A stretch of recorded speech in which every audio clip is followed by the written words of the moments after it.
Welcome to my living room, and this is Ike.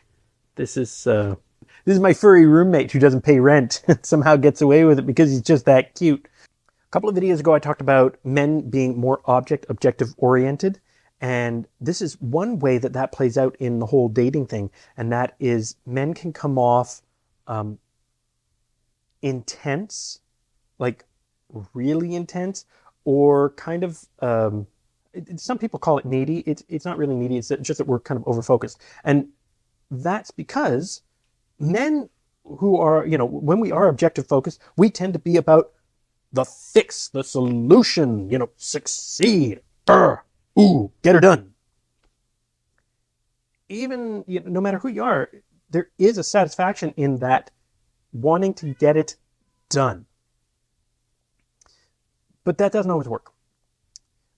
Because we come off as intense or and I don't want to say obsessive because it's not obsessed, it's not obsessive, it's very highly focused, which again, we talked about that in the other video, that can be a good thing in certain cases, especially when you're hunting, building, things like that. But I had to learn this during the dating process, and I had to learn to step back, because if you're on the dating app all the time, you compress time. So, a few hours feels like a couple of days feels like feels like a week, and a week feels like 3 weeks. And that's not necessarily a good thing, again, because you come off kind of too much. So one of the things that I had to do, and these are straight up practical tips. One, I had to learn to step back, and I only touched that dating app twice a day. I did so once in the morning while I was commuting, and once in the evening when I had time to sit down. And if there was anything to do, and it's entirely okay if there isn't, I would respond to texts, or I would match out and I would text people, and some I wouldn't get responses for. That's kind of par for the course nowadays. That's kind of how it goes. I got people who were very, very kind, and they were like, you know what, I'm not interested. And that's like, okay, that's A1. As for filtering out, by the way, your profile should be doing like 90% of that. So if you need to talk about that, please get in touch. I'll tell you how at the end of the video. But I really did focus on getting out and living a full and rich life, and meeting with my friends, and doing stuff. Now, I didn't have kids, but I put my focus outside of the dating, and the dating was only part of it. And that's why I really kind of limited down to those 2 times a day. The other thing is, it helped me get realistic about time. So I wasn't compressing time. And the other tips that really, really help, and I'm not the gardening guy. I don't have a green thumb. I've got a black arm. I don't ask me to take care of your plants. I don't live in the forest, and I don't think that would be a particular, as long as the forest takes care of itself, we're good.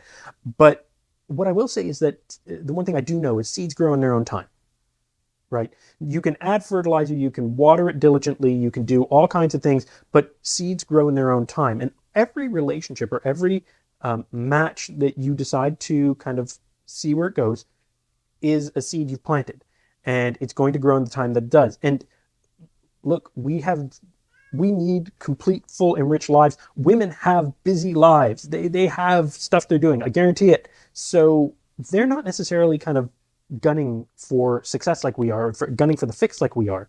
So that's important to know too, which is why I'm going to suggest match the energy and vibe you get.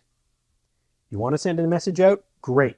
If you get a message back, don't go all in right away. Match the energy and vibe.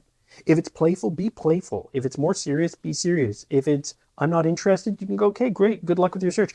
Most of all, be kind, but more than anything. And if it's somebody that you're very interested in, that you're not seeing, that you've gotten a response, but it's been a while since the last response, I'm not kidding, you can send out one.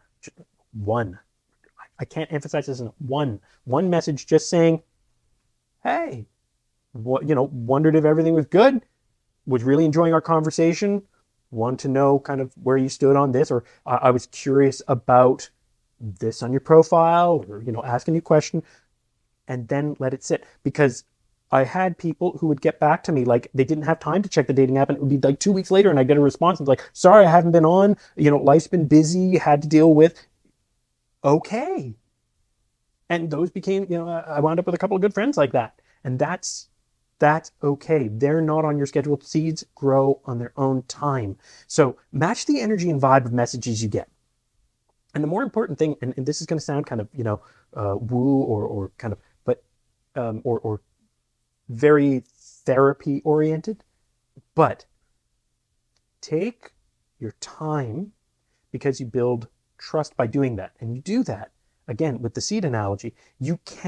No amount of adding fertilizer or water or anything you do is going to make that seed grow faster. But what you can do is you can make the environment conducive. You can create a safe space for that relationship, for that person, for that relationship. You can create a safe space, and you do that by not pressuring, by making absolutely sure that you are a comfortable place to come to. Now, if this is kind of like, yeah, man, tried that and it didn't work, or have trouble with that, or your profile should be weeding out 90% of the that are not your people. If you want to talk about any of that, hi, my name is Richard Strother. I am the Widower's Wingman. I help men who have lost find the most amazing relationships, from getting ready to and through finding your person. And you can reach me at thewidowerswingman.com. It's not a sales call. It says 45 minutes. We're going to take the time we need, and I want to meet you. I want to see where you're at. I want to see how I can help. And if I even am the right resource, and if I'm not, I want to get you to the right resource. Thanks for watching. Oh, and by the way, there's a ton of podcasts and media and stuff that you can check out there and see more about these practical tips and whatnot. Thanks for watching. Like and subscribe if you want. More importantly, if you know somebody for whom it would be useful, please do share it. It only helps if it gets in front of the people who need to see it. I will see you guys in the next video if I don't get the privilege of meeting you first.